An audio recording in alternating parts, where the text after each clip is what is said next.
sudah aman. Oke. Untuk Kang Khalid dipersilahkan. Mangga, Kang. Oke, Bismillahirrahmanirrahim. Assalamualaikum warahmatullahi wabarakatuh. Eh, Waalaikumsalam. iya, terima kasih teman-teman semua. Ini mungkin inventor-inventor masa depan lah ya. Eh, Sebelumnya mungkin perkenalkan, nama saya Khalid. Sebenarnya saya sudah pindah ya. Sekarang saya balik ke People Shift, jadi bikin training juga, bikin pelatihan juga. Kebetulan mungkin berapa waktu ini sebenarnya saya cukup relate sama apa yang dilakukan sama Inventra, karena kita lagi bikin pelatihan yang modelnya 11-12 gitu. Jadi pesertanya ini kita ajak buat ke satu lokasi, terus nyari masalahnya apa, sampai akhirnya bikin solusinya dan nge-eksekusi solusi di saat itu juga gitu. Nah, selain itu mungkin aktivitas kalau saya pribadi lagi banyak bikin ada satu konser lagi yang aku lagi bikin juga, yang tadi juga disempat di mention sama Kaiza, namanya Elevate, tapi fokusnya agak beda ya. Kalau ini lebih ke finance consultant.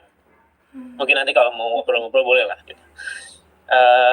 Asing banget karena aku ngerasa kayaknya ngomongin soal finance itu something yang menarik buat digali lah ya, karena kita nggak pernah diajarin gitu ya. Mau jurusannya manajemen sekalipun kita nggak pernah belajar buat ngelola duit pribadi gitu. Jadi akhirnya ini something yang menarik ketika coba aku gali.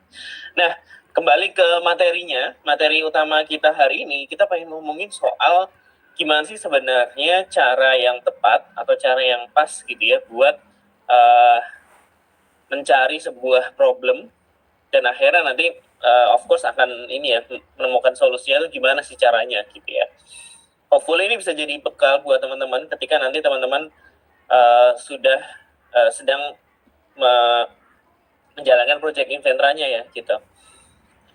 Nah, judul utamanya adalah The Problem Worth Solving. Kenapa akhirnya judulnya seperti ini? Karena gini, kalau bicara problem tuh banyak banget gitu ya. Di dunia ini tuh ini dunia yang memang penuh problem gitu ya, karena begitulah dunia. Kalau nggak ada problem berarti mungkin kita ada di surga gitu lah, more or less. Nah, cuman gimana sih caranya kita bisa menemukan problem yang ini kalau misalkan aku selesaiin, ini bisa ngasih manfaat yang signifikan nih. Nah, di sini kita akan bahas nanti dalam 45 menit ke depan. Mungkin kayaknya aku cuma ngasih beberapa toolsnya, cuman kita nggak akan mainkan toolsnya gitu ya, karena waktunya terbatas. Kalau misalkan nanti ada pertanyaan atau ini harusnya gimana caranya, itu nanti boleh juga. Ini perkenalan singkat, tadi sudah kita coba bahas.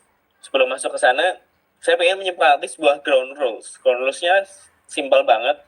Pertama adalah please be active.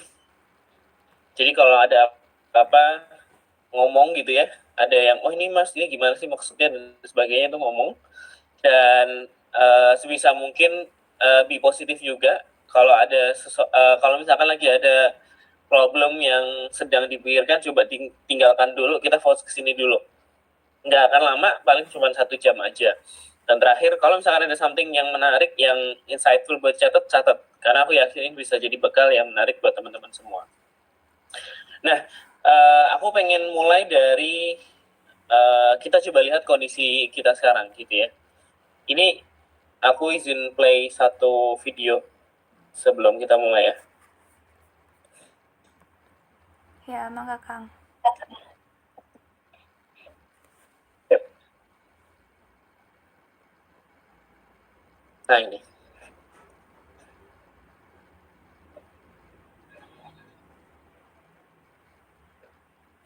Suaranya masuk ya? Nggak masuk ya? Belum.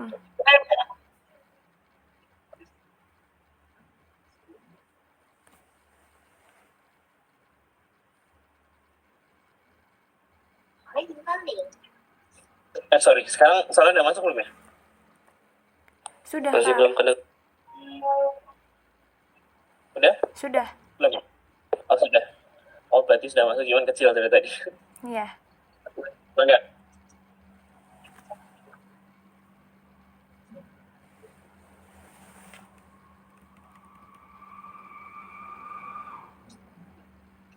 迎光临，请进。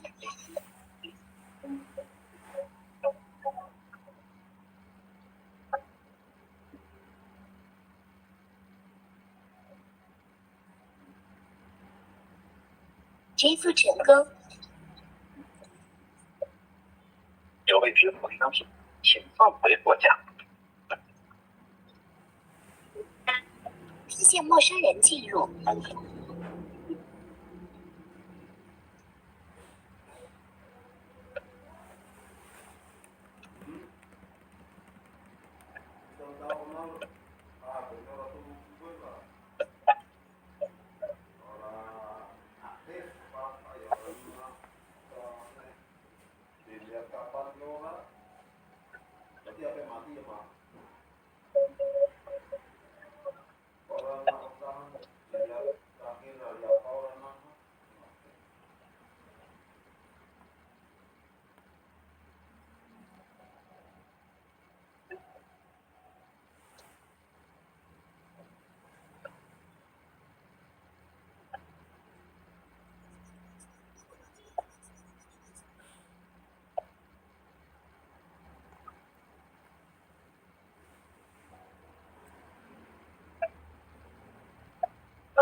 Iya, penutupnya bagus banget ya. The future has come.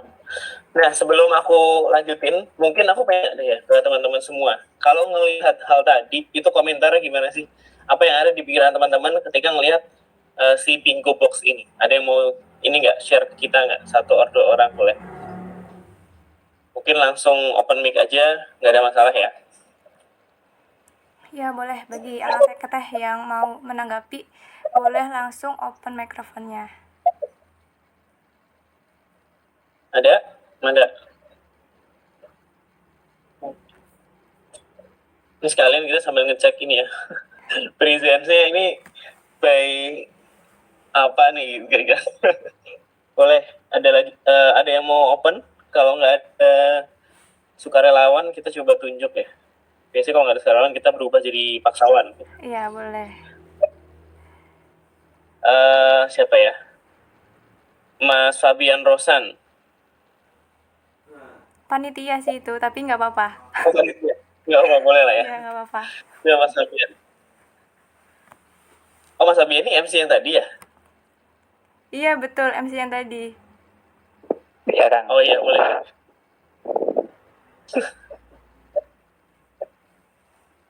Iya, menurut Mas Fabian gimana, Mas? Kalau misalnya lihat hal tadi, kira-kira komentarnya apa sih? Gitu.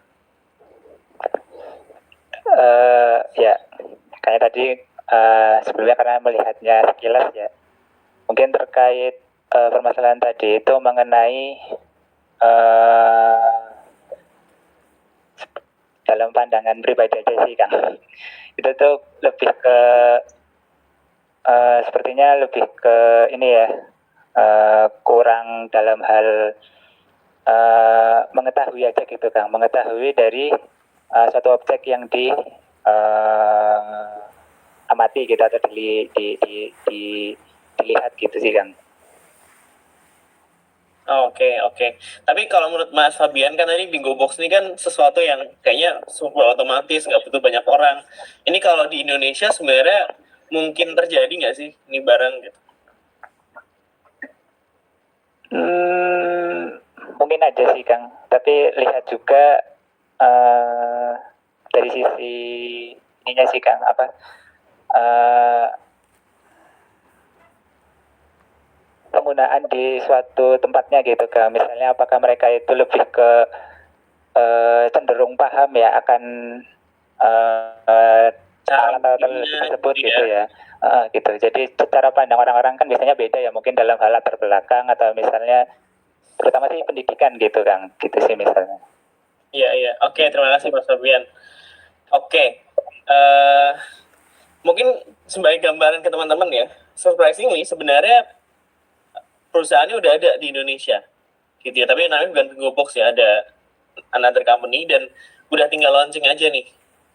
As simple as keganggu karena COVID gitu kan, dan akhirnya belum jadi launch. Kalau misalkan yang kayak model tadi nih yang oke nih, makanan tinggal diambil doang atau kita produknya tinggal diambil doang terus nggak ada kasir tapi di foto doang. Itu udah ada dari setahun atau 2 tahun lalu sebenarnya di Jakarta, di salah satu mall, cuman aku lupa di mana gitu.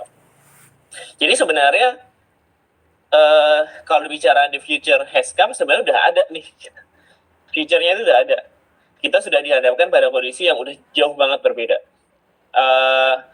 Kalau ngeliat ini, saya tuh akhirnya coba recall di zaman ketika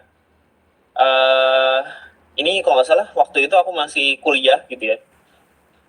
Mungkin 2013, 2014 gitu ya. Masih tahun-tahun awal gitu kan. Ada salah satu dosen ITB gitu ya yang akhirnya bilang, iya nih kita habis dari Cina dan kita ngelihat di sana tuh udah semudah itu menggunakan uang elektronik. Jadi semua orang bayar tuh udah pakai, kalau di sana tuh pakainya ini apa namanya, kayak WhatsApp-nya mereka lah.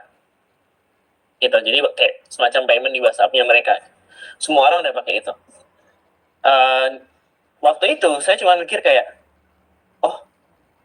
emang bisa ya di Indo kayak gitu ya? Padahal kan kita mungkin punya keterbatasan ya mungkin kolot-kolot lagi dulu ya. Apalagi kalau misalkan konteksnya adalah ke pasar-pasar gitu. Emang bisa ya? Ternyata hari ini kalau aku ke pasar, aku bayarnya pakai QR juga gitu. Jadi ternyata nggak butuh waktu lama gitu buat akhirnya sampai di fase ini. Itulah kenapa akhirnya ya dunia itu udah berubah. Zaman dulu kita nonton TV, aku nggak tahu ya, karena mungkin teman-teman Gen Z jadi mungkin nggak relate ya. Kalau di usia aku, di usia keluarga aku gitu ya, bapak ibu atau waktu aku masih SD gitu kan, kalau nggak nonton TV itu masih ada yang salah gitu. Bahkan istri aku aja kalau sehari itu nggak nonton berita di TV gitu ya, nonton Kompas or something, itu kayak sesuatu kayak kayaknya ada yang nggak bener gitu. Zaman dulu tuh, tapi hari ini nggak ada.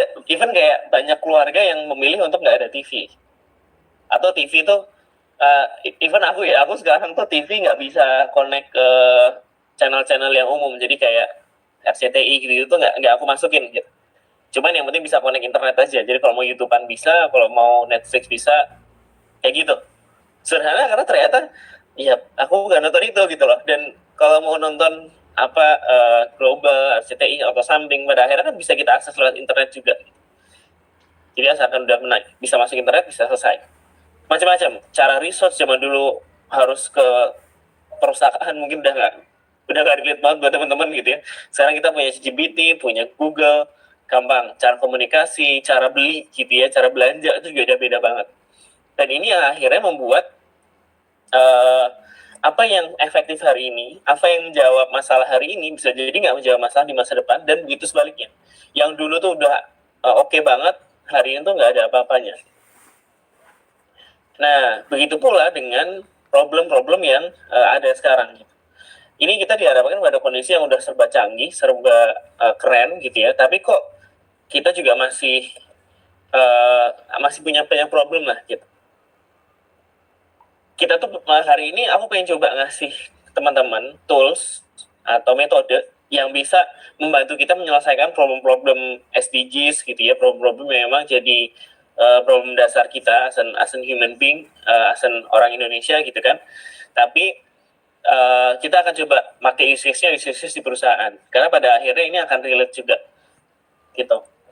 Nah, aku pengen memulai dari another story tentang ini. Di sini ada yang pengguna Nokia zaman dulu. Ini aku coba ngelihat juga ya teman-teman, relate atau enggak gitu.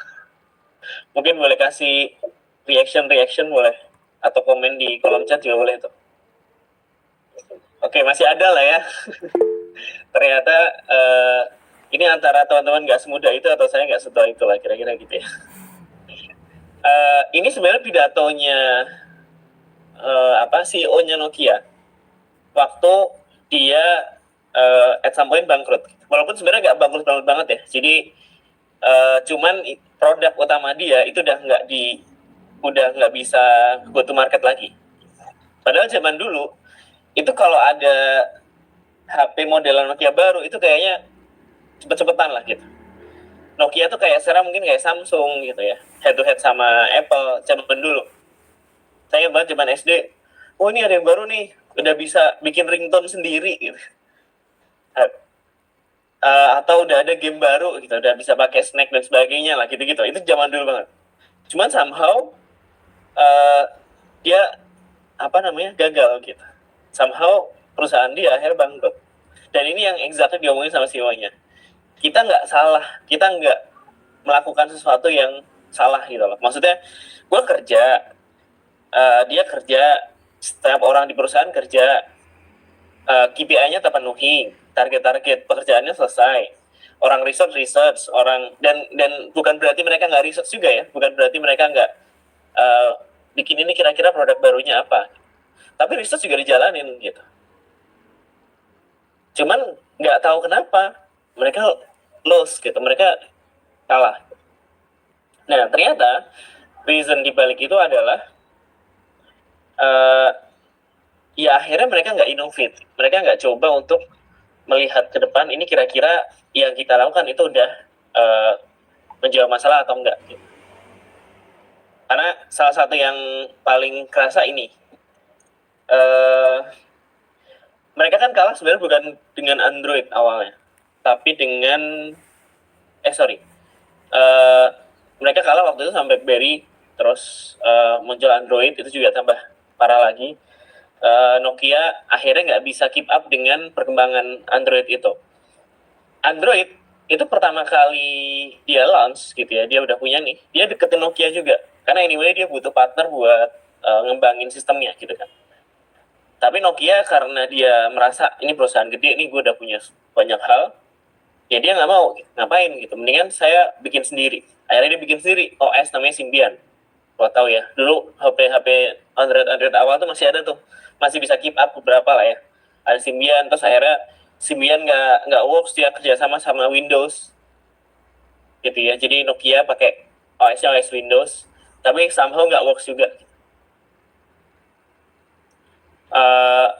Dan inilah yang akhirnya membuat Nokia loss, karena dia akhirnya nggak coba nge-evaluate dirinya sendiri. Nah, yang ada kasus serupa yang dilakukan waktu itu sama Kodak. Kalau Kodak, ini gue mau coba nanya nih, ada nggak yang ngasih ngerti, tahu apa itu Kodak gitu? Merek Kodak. Pernah dengar nggak merek Kodak? Pernah ya? Iya, nggak pernah. Ini berarti benar-benar Gen Z banget ya. Jadi kalau zaman dulu, nah bener, Kodak tuh kamera ya. Jadi zaman dulu kalau misalkan zaman dulu berasa gue tua banget ya. Kalau zaman aku dulu kecil gitu ya, waktu kita bikin mau foto, itu fotonya nggak bisa foto terus langsung di print, nggak bisa gitu. Jadi fotonya itu ada semacam roll film. Mungkin kalau teman-teman nonton film-film dokumenter atau film-film di Netflix or something, karena masih banyak yang tampilin itu. Jadi intinya teknologinya adalah teknologi yang masih menggunakan benar-benar teknologi pencahayaan aja gitu. Jadi cahayanya ditangkap, perbedaan cahayanya, warna, dan itu akan masuk ke dalam film. Filmnya nanti akan dicuci gitu ya, sampai akhirnya jadi foto. Jadi lama tuh. Kalau kita mau foto sekarang, jadinya tuh at least seminggu setelahnya gitu. Kalau mau dicetak gitu ya. Dan penyimpanannya itu ya cuman di roll film itu. Zaman dulu. Dan itu semua orang menggunakan itu, karena itu teknologi yang paling ada, yang paling mutakhir di zamannya. Nah, lagi-lagi ya, mereka nggak do anything wrong. Bahkan bisa dibilang kegagalannya mereka, kehancurannya Kodak itu dikarenakan researchernya sendiri gitu. Jadi researchernya itu udah bilang ke CEO-nya, Pak, ini ke depan akan ada teknologi yang bakal ngegantiin kamera yang kita punya sekarang. Namanya adalah kamera digital. Waktu itu kamera digital belum kecil sekarang ya, benar-benar masih gede gitu. Ya mungkin semuka gitu kan. Cuman ini bakal akan nge-switch nih gitu. Dan paten kamera digital itu ada di Kodak sebenarnya, dari researchernya dia. Nah, tapi yang dipikirin sama CEO-nya atau C-levelnya lah gitu ya, itu dia mikirin justru ke internal nih, dia nggak ngelihat ke customer. Nanti kalau misalkan ada, terus nanti gimana dong pabrik kita yang ini? Karena kan buat bikin roll kamera itu butuh line pabrik yang gede gitu kan. Artinya investmentnya udah gede, orangnya udah banyak, nanti banyak orang yang akan dipecat dan sebagainya. Yang dia pikirin justru ke sana. akhirnya mereka memutuskan untuk oke lah nggak usah dulu, kita tinggalin. Nah orang yang nemuin tadi akhirnya di hijack sama Xerox, sama Canon, sama yang brand-brand kamera sekarang yang teman-teman tahu gitu. Nah, akhirnya membuat kamera digital jadi gede gitu kan. Akhirnya Kodak udah tersingkir lah gitu. Masih ada perusahaannya tapi lagi-lagi bisnis utama dulu yang memang merajai seluruh dunia itu udah nggak ada. Dan ini kalau teman-teman main saham ada istilahnya blue chip ya. Blue chip tuh kayak perusahaan yang dirasa nggak akan pernah gagal lah. Jadi biasanya dia dievaluate secara jangka panjang dalam 10 tahun, 20 tahun itu sahamnya masih stabil terus ya. Karena memang perusahaannya making profit terus. Nah, Nokia itu blue chip, Kodak itu blue chip juga. Perusahaan yang harusnya ini nggak pernah gagal. Sama kayak Unilever, kalau di Indonesia mungkin kayak Unilever, kayak Telkom, kayak PLN gitu lah kira-kira. Kalau misalnya kalau PLN nggak masuk di bursa saham ya.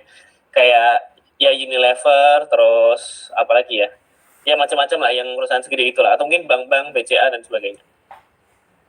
Tapi ya itu, kita nggak pernah tahu. Ini juga yang paling kerasa. Salah satu yang paling clear banget tuh waktu itu Gojek ya. Bluebird itu udah punya investment segede itu, udah punya semuanya udah ready, tiba-tiba ada orang yang bisa ngalahin, tapi yang ngalahin bukan perusahaan transportasi, tapi perusahaan yang lain. Ini something yang terjadi lah sekarang.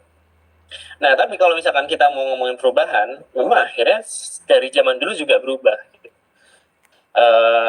Dan yang menarik dari sini sebenarnya ini, kalau dilihat, yang paling kerasa perbedaannya adalah garisnya tuh semakin lama semakin cepat gitu. Ibaratnya dulu kalau dari revolusi industri pertama ke kedua gitu ya. Waktu pertama tuh steam power gitu ya, uap. Terus yang kedua tuh ngomongin soal electricity. Itu butuh waktu bisa puluhan tahun gitu kan, bahkan ratusan tahun, hampir one century. Setelahnya makin kecil lagi gitu. Itu bahkan sekarang udah nggak yang 4.0 lagi, sekarang udah ngomongin soal 5.0, ngomongin AI, ngomongin renewable resources, bionics gitu kan, udah macam-macam lah. Nah, karena semakin cepat ini akhirnya teman-teman nanti ya, kalau kita bicara future challenges teman-teman waktu kerja misalkan, or waktu doing things, ketika teman-teman lulus, itu jauh lebih beda gitu. Makanya saya baru punya anak gitu ya, setahun udah bayangin kira-kira nanti harus gimana gitu. Banyak lah yang hari ini nggak kebayang. Zaman dulu nggak ada nggak ada nge-game bisa jadi profesi gitu kan. Sekarang bahkan ada universitas yang ini di China kalau salah, universitas yang jurusannya itu ya game gitu. Orang-orang yang masuk sana tuh ya kalau kamu mau jadi programmer, bukan programmer ya, programmer gitu ya. Itu bisa masuk ke univ itu, atau mungkin kalau nggak univ, kalau nggak salah SMA lah gitu, fokusnya ke sana doang, ke industri game lah, entah yang main, yang bikin macam-macam. Nah yang penting, kata kunci utama dari hari ini sebenarnya ini, pada akhirnya ngomongin soal innovation, invention itu bukan tentang idenya, secanggih apa, bukan, karena ide canggih itu udah ada di mana-mana. Yang penting adalah ini solving problem or not. Ini bisa nyelesain masalah atau enggak. Nah, bicara tentang masalah itu ada banyak. Yang pertama, ada 3 jenis masalah. Yang pertama, known. Kita tahu masalahnya apa, solusinya juga udah kebayang. Ini biasanya masalah-masalah yang terjadi yang secara umum udah kita tahu lah. Oh, ini kenapa ya kok tim aku susah nih diajakin meeting gitu ya. Itu sebenarnya udah known lah. Kebaca lah mau gimana gitu. Atau ini gimana ya biar orang pada semangat buat datang rapat atau datang training, itu udah kebaca. Atau known sama problemnya ketahuan, udah tahu nih gitu ya. Solusinya yang kita belum tahu. Nah, di sini baru kita bicara soal decision making, problem solving, nanti mungkin decision tree dan sebagainya. Nah, yang kita pengen coba selesaikan di sini sebenarnya yang ketiga. Yang even masalahnya aja kita nggak tahu gitu loh. Sebagai gambaran gini, Aku yang tadi di depan aku sempat cerita ya, kita lagi punya program kerjasama sama salah satu BUMN di Indonesia gitu ya. Kita bantuin mereka buat melatih eksekutifnya dia, manajerialnya dia buat ini gimana sih cara dia nanti men-solve problem yang ada di divisinya dia. Nah, cara pelatihannya adalah kita minta mereka buat live in tinggal di salah satu UMKM di sekitaran sini aja gitu kan. Terus menyelesaikan masalah si UMKM ini. Nah, ini persis sama apa yang teman-teman lakukan sebenarnya. Waktu kita datang ke sana, basically kita nggak tahu masalahnya apa gitu. Kita nebak-nebak. Bahkan kalau kita nanya ke usernya atau ke mungkin ke pemilik UMKM-nya lah gitu ya, dia juga nggak tahu masalahnya apa somehow. Kayaknya saya lancar-lancar aja mas, kayaknya nggak ada sih yang gimana-gimana gitu. Nah, pusing nggak, gimana sih, terus aku harus nyelesain apa kan gitu kan. Nah, ternyata memang akhirnya model inilah yang cocok buat digunakan buat berinovasi gitu ya. Ya sama persis sama yang dilakukan di Nokia deh gitu ya. Ini kalau misalkan dia tanya nih ke CEO-nya, masalah kamu apa ya, nggak tahu gitu, karena semuanya berjalan gitu kan. Tapi somehow kok perlahan tapi pasti salesnya turun gitu. Masalahnya apa? Nggak tahu gitu. Nah, kita pengen coba nyelesain masalah yang model seperti ini. Kalau konteksnya Accenture misalkan, masalahnya apa? Pendidikan masalahnya apa? Ya nggak tahu lah. Gimana coba, kan banyak banget gitu kan. Gitu. Nah, gimana caranya kita menggunakan yang namanya design thinking? Idenya adalah awalnya ini sudah digunakan di IT gitu ya. Jadi dulu awalnya itu design thinking itu buat orang-orang yang develop software, karena software-nya kita nggak ngerti juga. Oh ini kita bikinnya apa, kan nggak ngerti. Kita harus nanya ke usernya suka atau enggak. Kalau ini suka, oke, lanjut. Ada fitur yang dia nggak suka, di adjust dan sebagainya. Tapi ternyata setelah kesini design thinking ini ternyata bisa loh kita gunakan untuk mendesain sebuah produk, sebuah ide, sebuah solusi, itu bisa juga. Makanya kita coba terapin hal ini. Nah, secara umum langkahnya seperti ini. Empathize, define, ideate, prototype, test. 5 ini aja. Nah, ini diperkenalkan awalnya oleh Tim Brown di 2008. Yang menarik dari sini menurut aku ya, ini sebagai gambaran juga ya.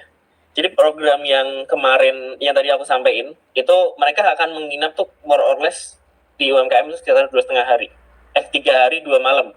Ya gitulah ya, dari mulai sore hari pertama sampai nanti hari ketiganya siang gitu. Itu setengah dari waktu yang mereka habiskan itu buat fase pertama doang, ngomongin soal empathize. Karena ternyata selain ini waktu aku bikin sebenarnya nggak sadar juga waktu bikin programnya. Cuman waktu aku coba udah jalan beberapa bits, aku jadi kebayang. Ternyata memang yang paling penting itu di situ. Kita nemuin nih masalahnya apa problem yang mau diselesaikan, problem apa sih yang akhirnya terjadi. Itu aja gitu. Kalau itu udah selesai, kesannya lebih sederhana. Karena kalau bikin ide itu udah banyak, Pak. Udah ada banyak benchmark, udah ada banyak cerita yang kita tinggal pakai aja. Nah, biasanya ini yang bawahnya ini kayak semacam yang lebih fase singkatnya lah ya. Ada inspiration, agent, sampai implementation. Jadi kita dapat inspirasi dulu nih apa yang akhirnya kita lakuin, habis itu ngide dan implement. Nah, hari ini mungkin aku akan cukup fokus di bagian yang empathize and define aja. Karena disinilah sebenarnya part yang kita nggak boleh salah. Gitu. Kalau ini selesai, insya Allah yang idiot dan stresnya sederhana. Ini perbedaan mendasar ya sederhananya. Kalau zaman dulu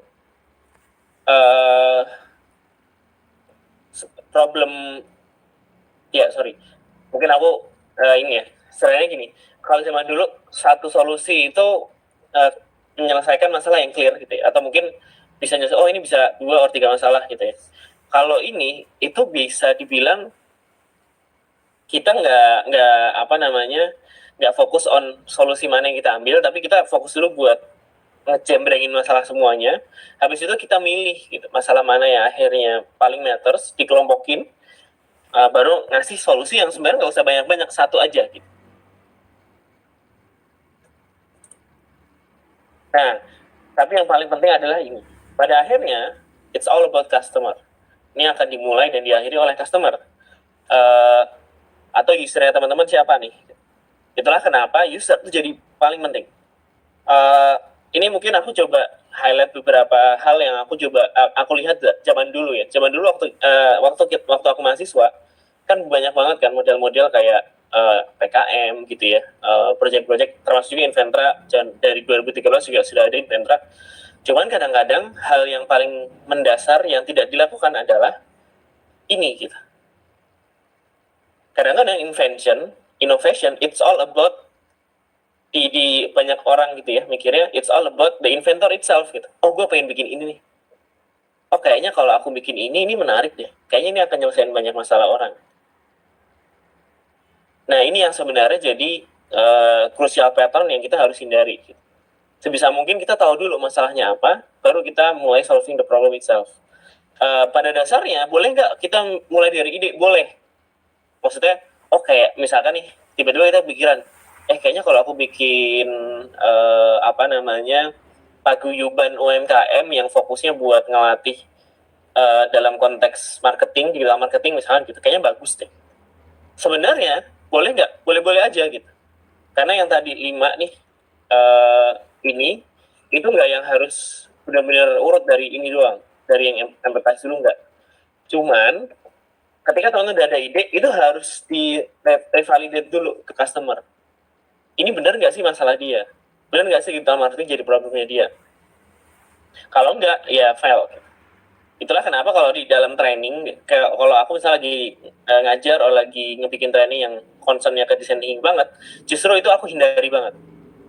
Karena kadang-kadang nggak salah ketika kita start dari ide, tapi karena ini kan namanya resultnya gitu kan, ada outputnya sih oke gitu. Cuman kalau dalam pembelajaran biasanya itu ngebuat ada yang namanya bias. Jadi kita as an inventor, as an orang yang pengen bikin solusi itu kayak udah punya bias duluan, udah punya ini kayaknya ini deh. Dan bias itu nanti akan ngaruh di cara kita ngegali masalah. Misalkan nih, instead of kita nanya, Pak, apa nih yang dirasakan, apa yang jadi hal yang susah gitu ya, atau hal yang menyakitkan apa gitu, most painful things-nya apa, kita malah nanya, Pak, kalau digital marketing ada problem nggak? Nah, ini udah salah besar. Karena akhirnya kita ngasih istilahnya kayak guidance, pertanyaan yang guided gitu loh. Pertanyaan yang memang akhirnya udah diarahkan gitu. Nah, ini satu hal yang paling nggak boleh dilakukan di designing. Langkahnya ideate empathize and define. Dan empathize itu ngapain sih maksudnya? Sederhana, kita memahami dulu nih problemnya apa. Memahami dulu usernya tuh merasakan apa sih. Kayak kalau dalam konteks program yang tadi aku ceritain, selama 1,5 hari gitu ya, aku tuh minta para peserta buat nanya nih, sebenarnya apa yang dirasakan oleh owner, apa yang dirasakan oleh pelanggannya. Jadi udah fokusnya ke situ aja. Pelanggannya bilang apa, ownernya bilang apa. Kita nggak usah milih-milih, kita nggak usah mikirin mana nih yang akhirnya yang kayaknya paling oke gitu ya, enggak. Jadi udah fokus ke sana dulu, fokus ke ngebanyakin bank of problem. Jadi bank of problem ini nggak semuanya kita akan solve juga gitu. Nanti akan kita solve waktu kita nge-define. Nah, gimana caranya biar dapat bank of problem? Nanti akan aku mention beberapa hal. Cuman sebelum itu mungkin sebagai gambaran ya, kenapa ini jadi matters? Karena inilah yang sebenarnya dilakukan oleh banyak perusahaan-perusahaan besar yang sekarang striving gitu ya. Gojek itu juga awalnya dari melihat peluang hasil permasalahan yang memang dialami oleh customer. Gitu. Pada akhirnya kan dia cuma nyelesain masalah ini doang awalnya. Enggak. Biasa ini terutama di Jakarta kerasa banget. Kalau zaman dulu gitu ya, kita mau dari, apalagi kalau misalkan kita ngantornya di daerah yang cukup prestisius gitu ya, SCBD gitu misalkan ya, mbak SCBD gitu kan, mau nyari ojek itu PR banget gitu. Karena di lingkungan itu nggak mungkin ada ojek yang mangkal, itu udah mah gitu. Di sana mostly macet gitu kan. Apalagi kalau misalkan yang ada di situ kan paling taksi gitu kan, yang bisa di call paling Bluebird. Susah tuh. Kalau ini aku refleksi di zaman 2013-an gitu lah ya. Kalau mau nyari ojek harus jalan cukup jauh, udah gitu nanti harus dealing dulu lah, macam-macam lah. Akhirnya ini ngabisin waktu dan sebagainya, macet dan sebagainya lah gitu kira-kira. Nah, Gojek itu berhasil menyelesaikan masalah itu. Nah, baru setelah ini clear, baru dia akhirnya ngembangin banyak hal dari sini. Cuman pada akhirnya kalau bicara Gojek 1.0, Gojek yang pertama kali banget, itu sederhana. Idenya tuh nggak yang tiba-tiba udah ada aplikasinya, enggak gitu. Dia cuma bikin call center aja. Dia ngumpulin nih ojek-ojek yang mitra-mitra lah ya, mitra-mitra awal yang dia rasa kenal gitu ya. Misalkan ya ojek-ojek pangkalan deket rumahnya Pak Nadim gitulah kira-kira. Itu dia kumpulin, dia ceritain, Pak kalau kayak gini oke nggak gitu. Jadi aku istilahnya kayak dia nyariin customer buat ojek-ojek mereka gitu. Yang dia share cuman nomor aja gitu. Nanti kalau misalkan lu mau butuh ojek, kalau nomor ini ya, udah gitu aja. Nah, semua inovasi yang terjadi hari ini startnya dari sini gitu.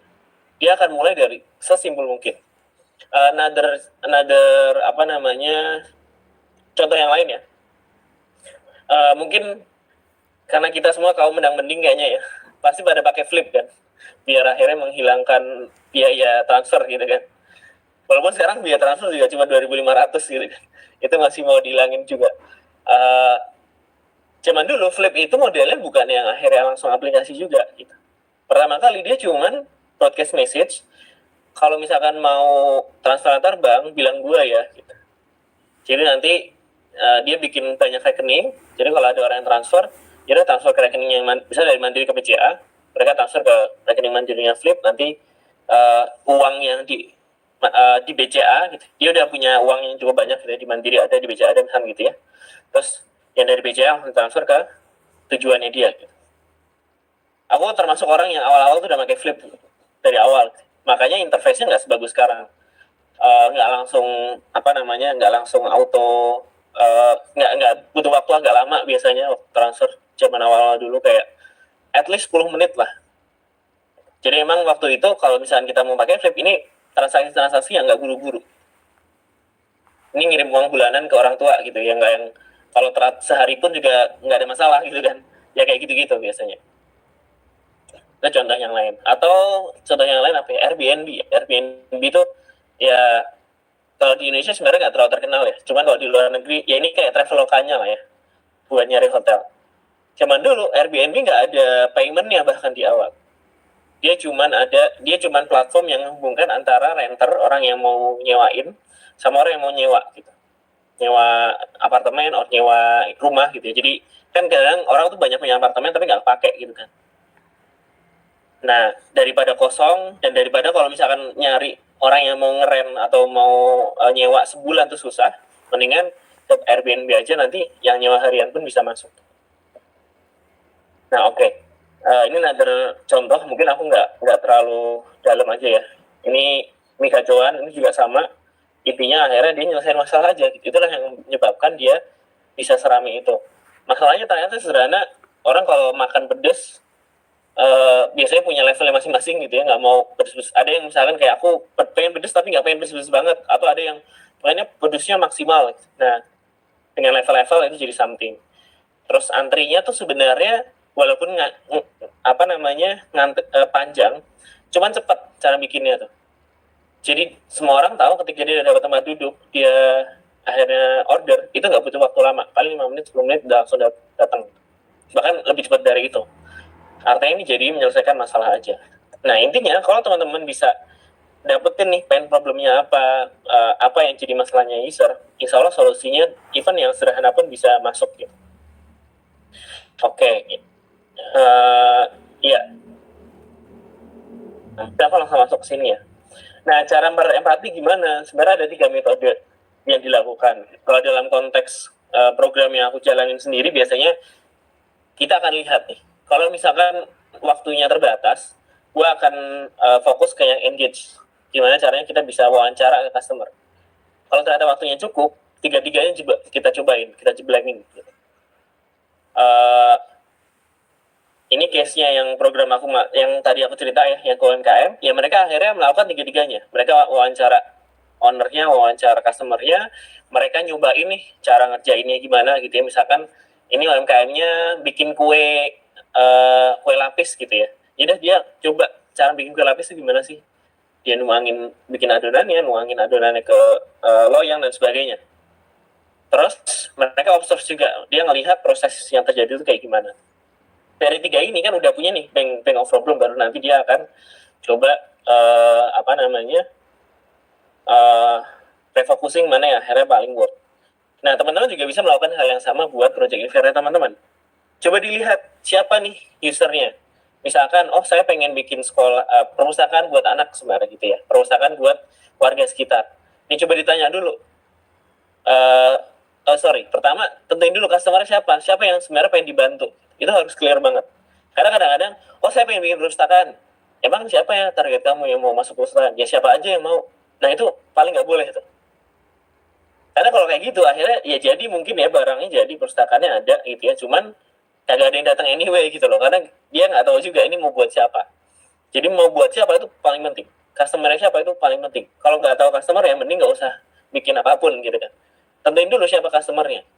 Even kalau berangkat dari ide ya, misalkan iya nih kayak gue pengen bikin ini, tentuin dulu siapa customernya. Kalau misalkan berangkat dari problem lebih bagus lagi, misalkan kok aku ngelihat kayaknya sekolah di samping rumah aku nih muridnya nggak terlalu semangat gitu misalkan ya, atau mungkin kok berandal banget muridnya nih, apa yang salah ya. Nah itu boleh lebih bagus lagi tuh, terus nanya ke gurunya, nanya ke muridnya, nanya ke orang tua murid, apa nih Bu yang something yang bisa dikerjakan secara berbeda dan sebagainya. Oke, nah caranya gimana? Mungkin aku satu-satu ya. Kalau aku akan fokus kayak engage, cuman mungkin ini aku kasih gambarannya aja. Kalau immerse artinya ya udah kita nyobain nih. Kalau tadi konteksnya ke ngajar, ya udah kita coba ngajar. Apa yang nggak enak ketika kita mengajar di sekolah tersebut? Bu, boleh nggak aku minta waktu buat ikutan ngajar sehari aja misalnya kita. Kalau observe artinya ya teman-teman datang ke sana mau observasi cara ibu ini ngajar gimana, cara guru-guru akhirnya menyiapkan kurikulum kayak gimana, cara muridnya masuk kelas gimana, itu di observe gitu ya. Sederhana ya dipetain aja bisnis prosesnya gimana sih, apa yang dia lakukan, customer datang nyampein keluhan macam-macam, terus apa yang akhirnya dari sana yang mereka lakuin apa, yang dirasain apa, dipetain aja. Nanti dari sini disimpulin apa yang akhirnya paling matters dari hasil observasinya. Nah terakhir, dan ini yang paling penting, mungkin aku akan cukup elaborate di sini aja, wawancara. Kita pernah dapat program yang lebih simpel, jadi kayak yang benar-benar cuma 2 hari doang gitu ya, tapi konteksnya outputnya tuh jauh lebih dalam gitu ya. Jadi mereka pengen sampai ada sesuatu project yang bisa terjadi dari sini. Kalau bisa ada produk baru gitu. Waktu itu karena singkat gitu ya, yaudah kita minta mereka buat wawancara aja. Wawancaranya pun juga by phone. Waktu itu klien aku semacam cosmetics, penyedia kosmetik, dan intinya daily needs yang model kayak gitulah, yang sabun, sampo gitu. Gimana caranya? Ya udah, coba tanya ke cabang, tanya ke kantor cabang gitu ya, siapa nih customer yang bisa dikontak. Terus ngobrol lah ke customer, nanyain gitu apa yang sebenarnya jadi masalahnya dia. Nah kalau teman-teman pernah dengar BMC, Business Model Canvas, ini adalah kata kunci yang menarik buat teman-teman coba perhatikan. Jadi yang paling intinya gitu ya, yang paling penting di BMC itu sebenarnya di sini nih, value proposition sama customer profile. Intinya kita mau nyelesain masalah apa dari sini, dan masalah itu di sini, atau mungkin pintu kayak harapan apa, terus ini dijawab dengan apa. Biar menjawab harapan tadi gue mau bikin ini, biar menjawab masalah tadi aku bikin fitur-fitur ini dan sebagainya. Ini contoh aplikasi usaha online yang pertama kali lah gitu ya. Pada akhirnya dilakukan cuma sederhana, datang satu tempat, nyetir dan sebagainya. Yang penting nggak nyetir dan sebagainya. Apa nih painnya? Tarif, nunggu lama, tarif diketok, rebutan sama orang lain, kemudian tidak safe dan sebagainya. Ya udah, mana yang akhirnya paling matters dan mana yang akhirnya bisa segera dilakukan. Jadi akhirnya ngomongin juga tentang resource yang kita punya gitu. Kalau ngomongin ini bisa nggak Gojek ngomongin dari awal? Bisa aja, cuman akhirnya kan butuh resource yang gede gitu kan buat ngelatih Gojek yang kalau ngelihat Gojek sekarang udah mulai nih ngerasa lebih safe gitu kan. Cuman zaman dulu nggak ada gitu. Jadi kadang-kadang ada aja zaman awal keluar dulu ya 2014 2015 waktu di Bandung tuh teman-teman ITB itu baru mulai make gitu kan. Itu masih ada kekhawatiran kayak gitu. Nanti kalau diculik gimana gitu. Apalagi mobil gitu ya. Naik Grab gokar tiba-tiba dibawa ke tempat sepi gitu kan, lalu dihabisi kan bisa jadi gitu kan. Makanya akhirnya wah ini agak PR nih dan sebagainya. Atau mungkin harga terjangkau juga jadi sesuatu yang susah nih kalau di awal, ya udah nggak usah fokus ke sana dulu, fokus ke yang lainnya gitu. Ya kebayang nih, kayaknya menarik kalau ada real time lokasi, tapi di awal susah gitu. Ya udah yang penting sekarang yang lain dulu, kita fokus ke yang memang sederhana dan bisa segera dilakukan. Nah, proses engage dilakukan lewat interview. Beberapa key rules yang teman-teman atau aturan umum yang paling harus dijagain tuh ini. Harus terbuka, take your time, jadi nggak usah cepat-cepat gitu kan. Ini bukan tentang banyak-banyakan, tapi tentang seberapa dalam gitu ya.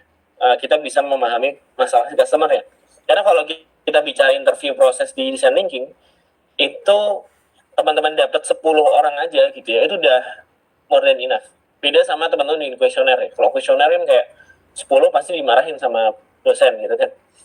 At least berapa 100 200 gitu kan. Kalau di sini ya udah 10 aja oke, tapi 10 ini di dalam. Kalau bisa pemilihan customer-nya juga penting. Jangan sampai akhirnya customer-nya ada yang emang nggak terlalu matters gitu kan. Emang nggak bukan profile yang kita inginkan, ya itu jangan juga. Kalau emang profile yang cocok ya udah gas aja, didalemin gitu masalahnya. Kalau ternyata nggak cocok, cari customer lain. Gitu, intinya jangan ngarah-ngarahin, dengerin aja. Lebih banyak kita standby, active listening. Nah, apa yang dilakukan? Iya. Punten Kang Halim. Ini aman nggak? Izin mengingatkan 10 menit lagi ya. Ya. Apa yang akhirnya dilakukan? Teman-teman tinggal memetakan beberapa hal ini. Pertama, customer job atau apa yang dilakukan oleh customer, lalu apa yang jadi pain, dan apa yang akhirnya jadi gain. Pain itu tadi ya, apa yang dirasakan, yang nggak enak apa, atau gain tuh apa yang dirasa jadi harapannya dia. Pertanyaannya kalau di sini biasanya gini, dari sekian proses tadi, mana hal yang ngeselin, yang paling nggak suka? Dan kalau bisa, jangan nanyain masalah, Pak. Mas, waktu Mas ngelakuin ini masalahnya apa? Jangan. Karena orang nggak tahu masalah dia apa. Karena lagi-lagi ya, kita coba menyelesaikan problem yang dia nggak tahu. Tapi coba renungin gitu ya, dia ngomong apa, terus kira-kira ada, misalkan ada perubahan raut wajah, atau ada perubahan tone suara, boleh itu digali. Waktu ini emang ada sesuatu yang nggak enak di mananya, Mas? Jadi coba tanyain itu aja, yang nggak enak apa, yang nggak nyaman apa. Kalau di sini, emang harapannya kayak gimana, dan sebagainya. Setelah dipetain, nanti baru kita akan define. Nah, ini yang proses selanjutnya. Aku ngebayangin di proses yang pertama tadi, teman-teman udah punya banyak bank of problem gitu kan. Nah, disinilah tempat kita buat mengerucutin nih problem mana yang paling impactful nih buat diselesaikan. Nah, kriterianya apa? 3 ini aja sebenarnya. Highest values, maksudnya kalau misalnya dia diselesaikan, ini bisa membantu segitunya. Ini nih kalau misalkan aku bikin WA bisnis misalnya gitu ya di UMKM, ini bisa nyelesain masalah dia buat supaya lebih terkontrol gitu. Dan dia nggak butuh jawabin satu-satu karena ada auto reply dan udah ada galerinya juga di WA bisnis. Most problematic, masalah apa nih yang memang paling dirasain sama UMKM atau sama si customer kamu, itu apa? Ini biasanya dilihat atau kita bisa dapat feel-nya. Kalau kita banyak ngobrol, kalau kita interaksi langsung, pasti kerasa apa yang sering banget diomongin dia. Oh iya nih Mas, pendanaan misalnya gitu. Oh iya nih Mas, susah nih kita jualin ke anak-anak muda sekarang, macam-macam. Dan yang terakhir, within project scope. Maksudnya apa? Teman-teman pasti punya budget yang terbatas, waktu yang terbatas, manpower yang terbatas, orang yang terbatas gitu kan. Nah, keterbatasan itu harus teman-teman pikirin juga. Apa nih project inventory yang mau dilakuin? Saya pengen mengubah demokrasi Indonesia. Bodoh amat, nggak susah bos gitu loh, kebayang gak sih? nggak bisa gitu. Tapi kalau misalkan, oh saya pengen coba ngedukasi masyarakat supaya dia memang memilih bukan menggunakan bukan memilih tidak memilih orang yang ngasih duit paling banyak lah gitu misalkan. Kita fokusnya ke money politics, or fokusnya ke yang penting semua orang tahu sebenarnya yang dibawa oleh masing-masing wakil rakyat itu apa sih. Jadi kita benar-benar bisa ngebantuin orang supaya ketika memilih dia tuh tahu dia memilih ini karena apa, dan pilihan itu pilihan yang sadar dan nggak aneh-aneh. Karena hari ini banyak juga orang yang akhirnya memilih waktu lagi pemilu gitu ya. Oh bapaknya cakep, ya udah, atau ibu-ibu gitu ya, ibu-ibunya cakep. Ini terjadi di ITB juga anyway, pernah ya, kayak pokoknya kalau di ITB ada calon perempuan itu lebih mudah lah buat menang. Ini cowok-cowok semua gitu kan. Wah ada calon BEM, ketua BEM cewek nih, kayaknya asik, sederhana itu doang gitu. Belakangnya terserah itu kan, yang penting wah ini asik nih, kita punya cewek ini sekali gitu. Ya gitu. Intinya coba pikirin juga project scope-nya sejauh mana, kita bisa ngebantu itu sejauh apa. Karena kalau misalkan akhirnya, oh iya nih, aku bisa kok bantuin demokrasi gitu ya, bikin pemilu yang lebih bersih misalnya. Tapi akhirnya outputnya cuma jadi saran doang nih, ini ada nih saran nanti buat DPR. Ya akhirnya nggak se impactful itu. Beda kalau misalkan memang projectnya bisa kita execute sendiri. Oke. Terakhir mungkin ya, aku pengen nge-highlight satu hal. Proses ini itu proses yang sebenarnya panjang gitu ya. Nanti akan ada proses yang ideat, prototype, test, dan sebagainya. Cuman aku akan jelasin 3 hal yang lain in a brief aja ya. Di proses ideat ini, kata kunci utamanya adalah gini. Ini yang orang suka lewatin atau suka salah kaprah ketika mengideat atau bikin ide. Kalau teman-teman, terutama kalau lagi meeting ya, oke nih, apa solusi dari masalahnya kita nih? Kita pengen ngapain gitu kan? Nah, yang kita lakukan seringkali adalah yaudah minta satu orang berpendapat terus gantian gitu kan. Itu yang paling umum dilakukan. Dalam design thinking kayak gini tuh itu proses yang sebisa mungkin dihindari. Konteksnya gini, ketika kamu minta orang satu-satu berpendapat, pertama waktunya lama. Yang kedua, karena waktunya lama, akhirnya kita nggak punya banyak ide. Gitu ya. Dan si lain karena ini ganti-gantian dan orang harus mikir sambil ngomong dan sebagainya, akhirnya ide yang muncul itu kadang-kadang udah di short duluan gitu di sini. Karena kita nggak mau kayak kita ngomong sesuatu tapi nonsense terus akhirnya dicecar sama orang gitu. Nah yang paling penting pertama, teman-teman harus pisahin mana fase buat meng-create atau misalkan mendapatkan ide sebanyak-banyaknya, mana fase buat discuss, kita ngambil ide mana nih yang mau kita terapin. Itu harus dipisah tuh. Di fase ini sebisa mungkin nggak ada yang komen.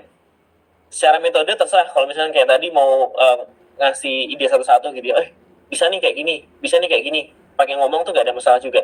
Cuman di fase ini nggak boleh ada yang komen, nggak boleh ada kayak, oh iya tapi gue nggak setuju sama idenya dia, kayak dia kalau kayak gini kayaknya kita akan susah dalam segi pendanaan dan sebagainya. Itu nggak boleh dilakukan di fase ini.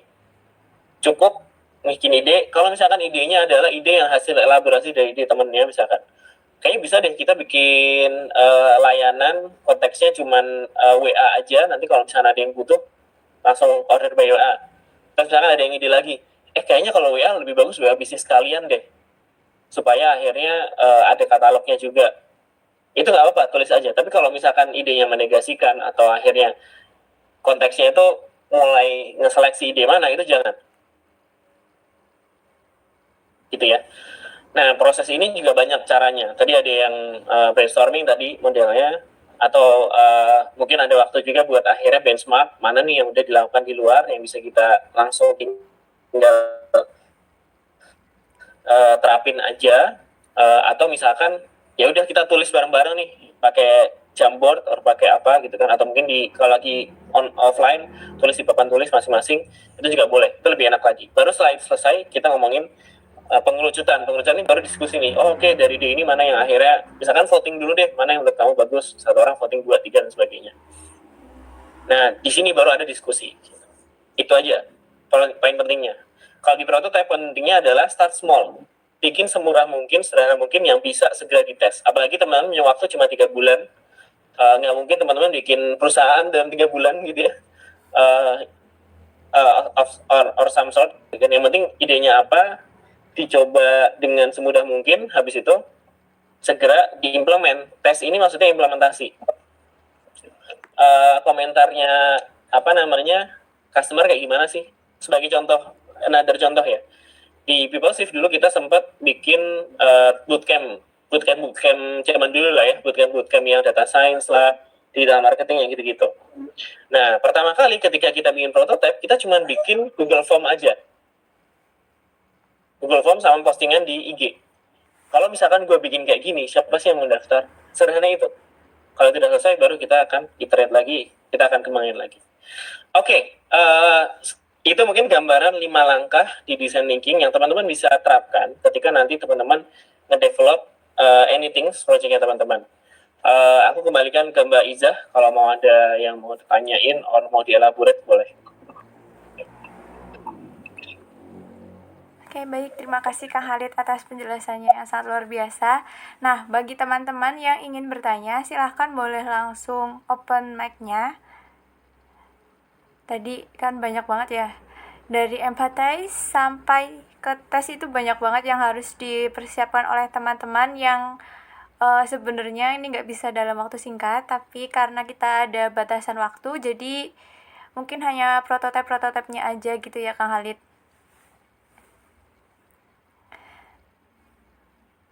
Ya, dari teman-teman, silahkan jika ingin bertanya.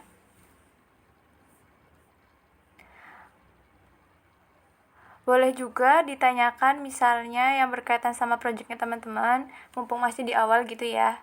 Mungkin di tahap empatisnya masih bingung gitu. Ini gimana ya caranya gitu.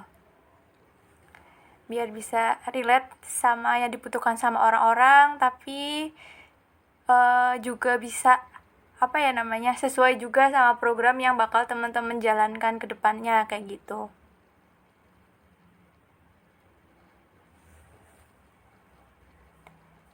Ada teman-teman yang ingin bertanya?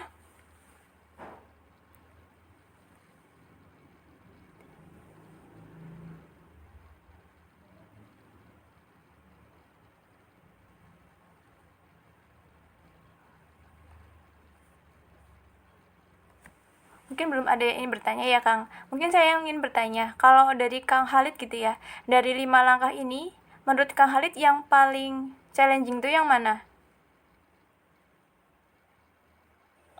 Pada akhirnya ini tergantung proyeknya masing-masing. Cuman kalau yang aku highlight banget itu part di empathize sebenarnya. Karena empathize ini kalau bisa nggak dilakuin sekali doang gitu. Jadi kayak ya udah kita kita lakuin secara berulang pun nggak ada masalah. Cuman kalau misalkan yang paling susah menurut aku lagi-lagi empathize sih, karena kita sama kayak teman-teman ngertiin orang itu kan nggak mudah ya sebenarnya, gitu ya. Cuman bukan dalam artian gini, jangan sampai akhirnya karena ini susah ya empathize akhirnya jadi lama gitu kan, nggak mulai-mulai, jangan. Kalau misalkan nih, kayaknya aku belum, ini aku lakuin juga di PeopleShift.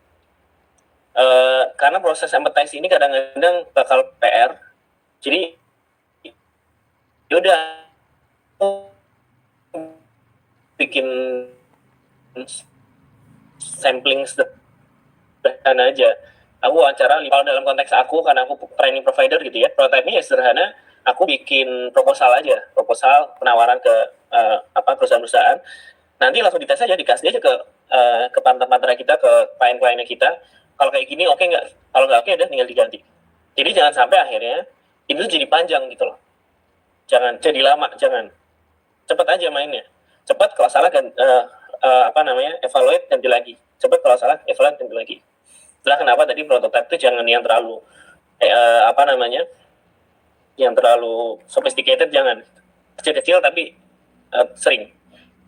Gitu sih Mbak Iza. Satu lagi. Kalau bicara prototype, ini menurut gue fact yang menarik ya. Karena ini sifatnya itu iterasi. Iterasi itu maksudnya diulang terus. Ada apa yang ditemuin di update lagi. Sama kayak aplikasi. Kalau teman-teman tahu, kayak Google itu ngasih update itu within minutes bahkan. Setiap menit itu ada update baru. Gitu. Facebook juga gitu. Twitter juga gitu. Cuman memang update-nya nggak yang ini ya, nggak yang gede gitu kan. Gede, kalau yang gede itu biasanya agak panjang. Kalau kayak di bank misalkan ya, ini mungkin kalau teman-teman suka jalan-jalan keluar atau mungkin kayak malam-malam masih di luar gitu ya, mungkin nggak akan kerasa. Bank itu rata-rata di jam malam itu akan PR, akan ini agak susah lagi offline gitu ya. Kalau teman-teman misalkan lagi isi money di Indomaret gitu kan jam 12 malam, itu biasanya ini offline Pak, nanti baru buka lagi jam 2. Itu sederhana karena dia lagi ada pembaruan aplikasi yang cukup masif gitu. Jadi pembaruan itu sesuatu yang umum banget. Makanya kalau teman-teman bikin solusi nggak usah jangan berpikir perfeksionis. Oh ini bakal perfect, jangan. Mending bikin yang sederhana banget, sesegera mungkin biar bisa dites. Paling itu sih, Kaiza. Oke, baik. Jadi ini ya Kang, kalau kita mau bikin suatu project itu pelan-pelan dulu, yang sederhana dulu, jalanin dulu, jangan nunggu sempurna baru jalan. Karena kalau misal kita nunggu sempurna, malah jadinya nggak jalan-jalan gitu ya. Karena butuh Betul. dicoba terus kita juga harus coba untuk mengobservasi gitu ya, apakah proyeknya benar-benar dibutuhkan sama masyarakat atau enggak gitu. Itu baik untuk semua orang atau memang hanya di pikiran kita aja itu baiknya proyeknya gitu ya Kang. Oke, Masya Allah. Dari teman-teman ada yang ingin bertanya?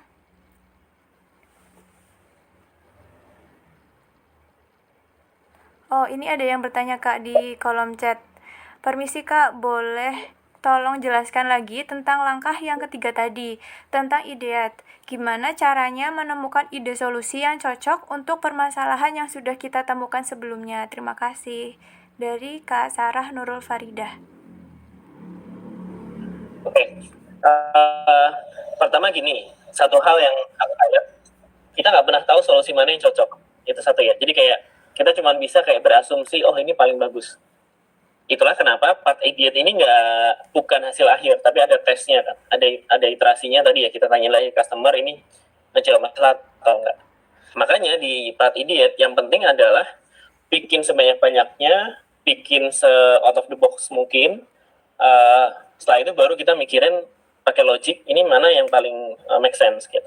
Nah, itulah kenapa tadi aku cerita sebisa mungkin dipisahin antara waktu buat discuss mana nih ide yang mau diambil sama waktu buat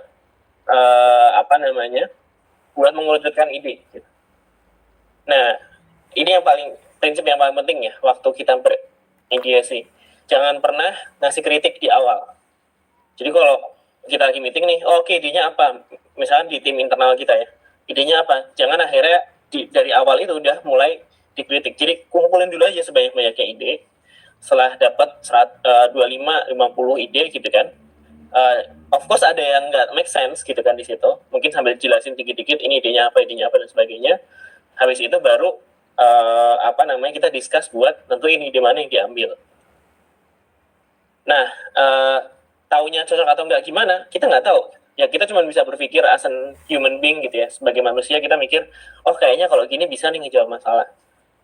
Nah, cuman apakah iya atau enggak, benar-benar ngejawab atau enggak, baru dibalikin lagi ke customernya lewat prototype. Tadi kayak waktu aku bikin bootcamp gitu ya di Peoplesive, ya udah kita balikin itu ke usernya, ke orang-orang yang kira-kira bakal beli gitu kan, fresh grade, orang-orang dengan pengalaman kerja 1-2 tahun gitu kan. Mau nggak kalau gue bikinin bootcamp kayak gini gitu. Gitu, kalau ternyata enggak ya berarti salah nih, berarti ada yang ya udah kita coba ide something else. Kalau ternyata iya ya udah kita lanjutin. Gitu sebagai gambaran. Enggak Mbak Sarah. Oke. Apakah sudah terjawab Kak Sarah?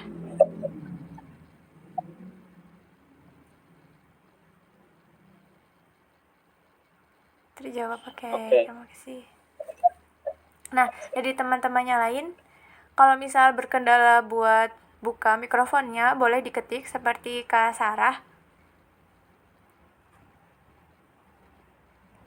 Ya, Kak Siti Mariatul Kiptiah, silahkan Kak, langsung di open mic saja.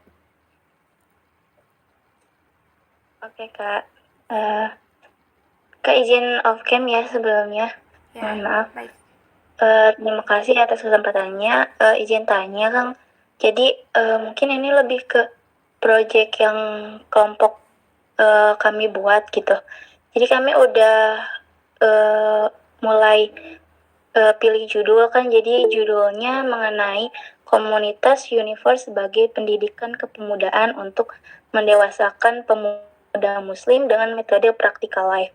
Nah, jadi kita itu di sini udah sama-sama apa ya,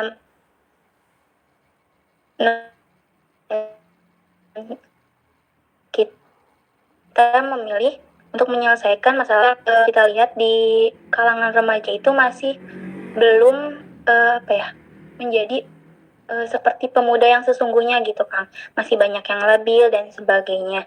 Nah, tapi di sini tuh kita mengambil ini sudah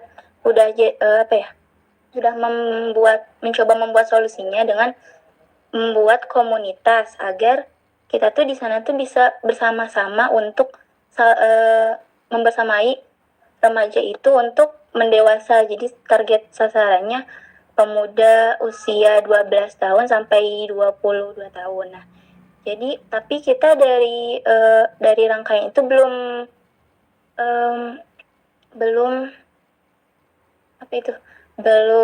melakukan wawancara, Kang. Jadi apakah jadi kita cuma sama-sama merasakan keresahan itu dan melihat lapangan gitu, masih banyak remaja yang seperti itu. Apakah itu sudah langkah yang boleh atau tetap harus dilakukan wawancara, Kang? Seperti itu. Ya, ini justru malah yang aku highlight dari awal, Mbak Kaila ya.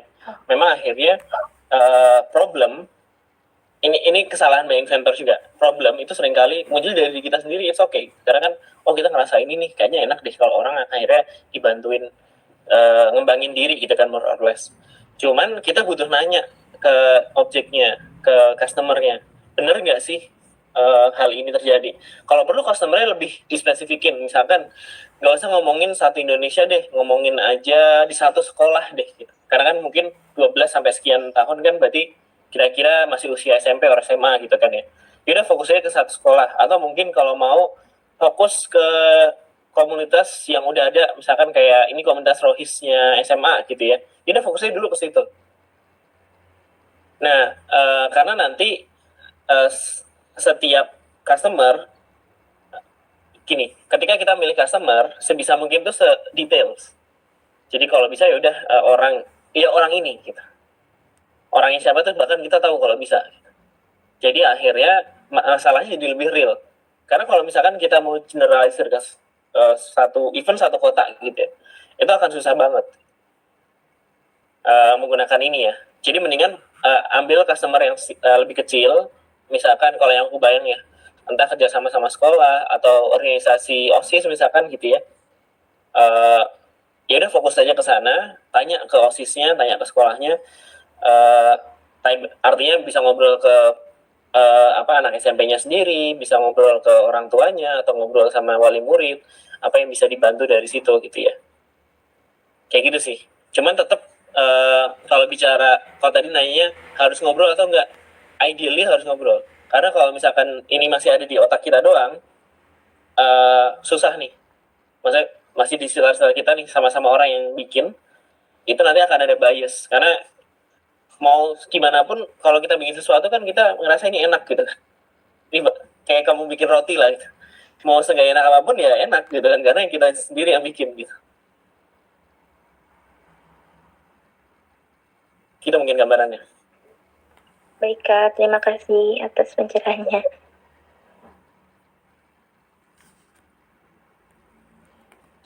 Oke, semoga sudah terjawab ya, Kak. Nah, untuk teman-teman yang lain, karena waktunya sudah habis, mungkin jika ada pertanyaan bisa nanti ditulis saja di grup ya, di grup Inventra, terus nanti bisa kami tanyakan ke Kang Halid gitu. Apakah bisa Kang Halid seperti itu? Aman, bisa. Oke, alhamdulillah. Kemudian nanti aku juga bisa ya, aku ada di bisa ke IG. Nanti aku share IG-nya di kolom chat ya. Oh ya, baik. Ya, siap. Terima kasih Kang Khalid. Ya, terima kasih atas seluruh materinya yang luar biasa pada pagi hari ini. Dan tadi mohon maaf atas kendala yang terjadi ya, Kang Khalid. Semoga teman-teman di sini bisa mengambil maksud dan materi ilmu yang disampaikan oleh Kang Khalid Nur Fahman dan bisa dipraktikkan nanti untuk project Inventra maupun di project-project teman-teman yang lainnya. Nah, mungkin sebelum kita akhiri sesi ini, bisa kita dokumentasi dulu ya Kang Khalid. Kita foto bersama dulu. Ya. Ya, untuk teman-teman yang masih off cam, mungkin bisa dinyalakan kameranya.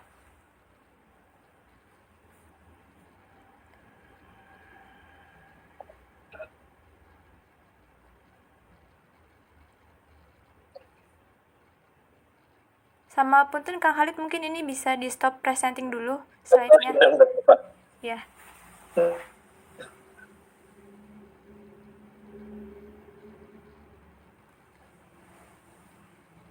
Kayak ada yang lupa apa gitu. Ya. Oke, teman-teman yang belum on cam, bisa on cam gak nih?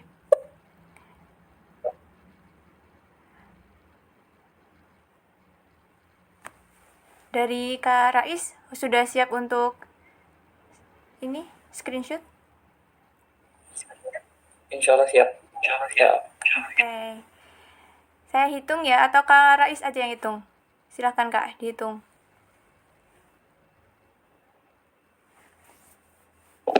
Baik, izin menghitung ya, untuk teman-teman bisa on cam. Saya hitung 3, 2, 1. Oke, sebentar. Ganti gaya, boleh? Ya, boleh juga dikasih reaction ya teman-teman. Ini bisa kelihatan nggak? Oh, nggak kelihatan ternyata. Berarti pakai Oke. gaya aja. 3, 2, 1. Oke, sudah cukup. Oke, baik. Terima kasih teman-teman semuanya. Dan Kang Khalid, semoga apa yang sudah disampaikan Kang Khalid bisa diterapkan ya sama teman-teman dan bisa jadi amal jariah juga untuk Kang Khalid. Jazakallah khair untuk Kang Khalid. Dari Kang Khalid, apakah ada kata-kata buat memotivasi teman-teman? Closing statement gitu. Iya, paling dari aku ini sih, proses nge-invent sesuatu itu butuh effort, dan memang akhirnya please be focus on apa yang akhirnya matters buat orang lain. Jadi bukan tentang diri kita, it's all about customer. Jadi innovation itu dimulai dan diakhiri sama customer. Jadi ya kalau emang ternyata belum dilakukan, ya coba dilakuin aja gitu. Dan percayalah, nggak pernah ada satu produk bagus itu cuma sekali dibikin terus bagus gitu. Semua produk bagus tuh awalnya nggak bagus-bagus juga, jadi biasa aja awalnya. Cuman karena dia diiterasi terus, diulang terus sampai akhirnya nemu, oh ini yang paling pas buat orang. Paling itu. Jadi ya let's do the things, start dari sekarang. Nanti ketika teman-teman kerja or bikin bisnis jadi sesuatu yang skills yang menurut aku mahal banget. Paling itu dari aku. Ya, terima kasih Kang Khalid. Jika Kang Khalid ada aktivitas yang lainnya, dipersilahkan untuk meninggalkan ruang Zoom. Terima kasih atas sharingnya di pagi hari ini. Monggo, aku pamit dulu ya. Thank you. Ya. Assalamualaikum. Waalaikumsalam warahmatullahi wabarakatuh.